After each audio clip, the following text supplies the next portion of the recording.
Since mid-April 2012, a group of activists in Burlington, Vermont have been meeting 4 times per week in front of the downtown branch of Citizens Bank. Citizens is a subsidiary of the most bailed-out bank in the world, RBS, and the regular pickets have worked to creatively engage the bank's customers and encourage them to move their money to credit unions. As the months have gone by, supporters have honed their skills at getting the message across in a diversity of ways. New signs, chants, jokes, and banners are all regular features of the pickets, as are the colorful, constantly changing chalk slogans and illustrations left on the sidewalk after each action. While most participants contribute their 2 cents to the chalkupation, no one has taken to it with quite as much gusto as Big John MacLean. A former Marine with a jovial disposition and love for wordplay, Big John can regularly be found stripped to his shorts on a swelteringly hot summer day, inventing new acronyms for LIBOR, or creating a punny citizen's ship. However, he recently admitted that, in spite of his enthusiastic support for the cause, bureaucratic hurdles had discouraged him from moving his Veterans Administration pension from Citizens to a credit union. To rectify the situation, we decided to meet up on a Friday morning and go through the process together in order to document it for the benefit of other veterans who might want to follow suit. Now we're sitting down over here in City Hall Park across the street from Citizens Bank. We're trying to figure out exactly how to do this. So, John, do you want to talk a little bit about how you ended up across the street in Citizens Bank to begin with?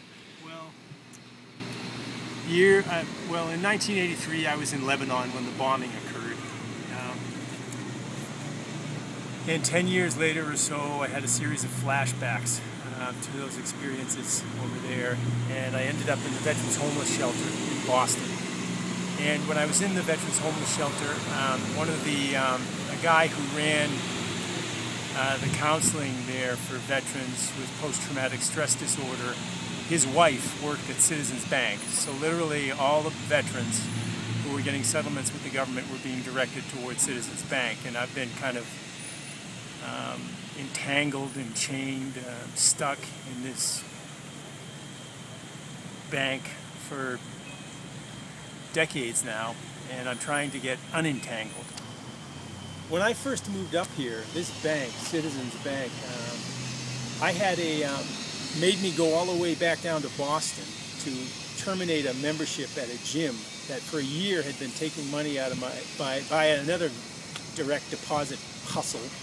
And I said, hey, why can't we just cancel it from this end? And they said, no, you have to go down to Boston and tell the gymnasium. So they valued more this other corporation than they did me. And they were just shifting money around through wires, through people's bank accounts. This is how the entities like this operate. So what's the plan, John? We're going to go there, tell these assholes to fuck off, and then we're going to go there.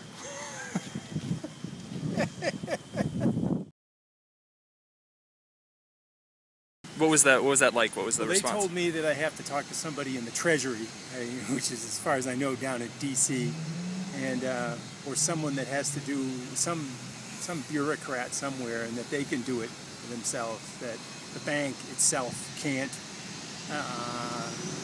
get its blood funnel, or what was Taibbi's saying? His vampire squid blood funnel out of everybody's throat, apparently.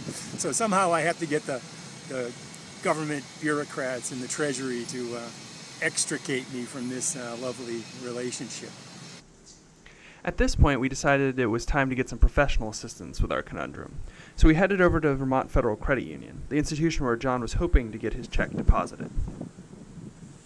So you just went and talked to the Vermont Federal sort of person helping you out, trying to figure out how to get your benefits changed. So what was the outcome of that? Well, for about 10 minutes we talked to a mechanical voice. Apparently the government had this great effort to limit its paperwork. It passed a Paperwork Reduction Act of 19-something or other.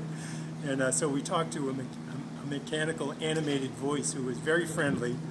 And I had to have the exact numbers of the deposits to my bank account over at Citizens, otherwise we couldn't proceed. So now we're proceeding over to the Social Security office to try to find the solution to this mystery of how to change this situation and get myself extricated from the vampire squid.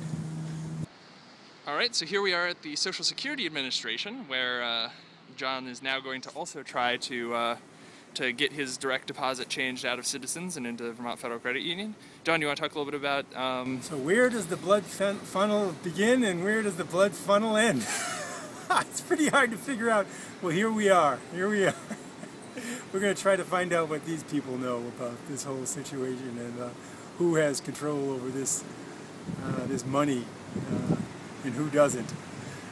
So let's go in here and figure it all out.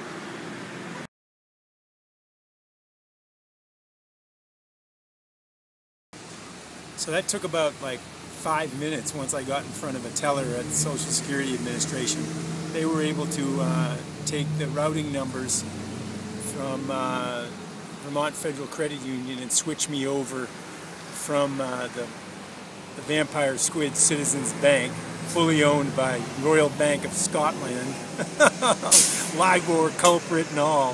So now, from October on, I will be, all of my money from the Treasury Department and from my pension will be sent to the credit union, to Vermont Federal Credit Union.